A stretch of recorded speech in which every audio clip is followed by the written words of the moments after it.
Et c'est faux!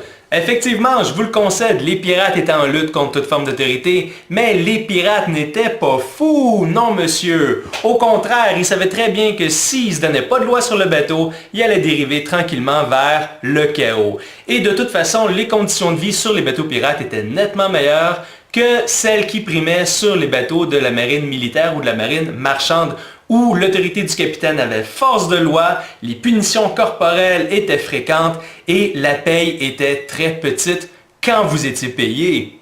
En fait, la plupart des bateaux pirates avaient un code de loi que tout le monde devait signer en montant à bord pour faire partie de l'équipage et pour pouvoir profiter de certains avantages, comme par exemple d'avoir une juste part quand venait le temps de distribuer le trésor parmi l'équipage.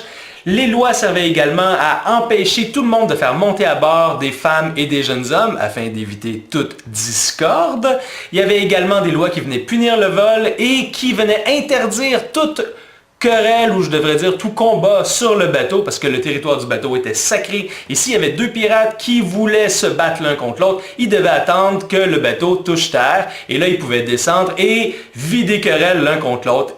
D'ailleurs, le premier pirate qui faisait couler le sang de l'autre était déclaré vainqueur, donc même s'il ne tuait pas.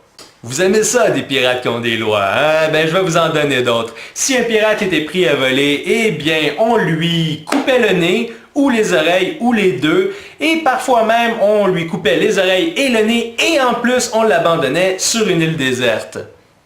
Il y a aussi des lois qui venaient interdire de boire avant une bataille, ce qui fait du sens. D'autres lois qui interdisaient de jouer pour de l'argent sur le bateau. Et finalement, si un pirate était blessé durant une bataille, eh bien, il y a une loi qui venait lui garantir une compensation financière, donc une espèce de bonus sur sa part du trésor.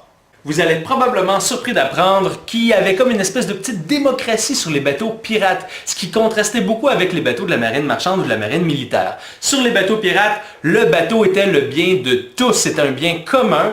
Également, les pirates pouvaient élire leur capitaine et ils avaient même le droit d'aller dans sa cabine et d'utiliser sa coutellerie, sa vaisselle, son lit, etc.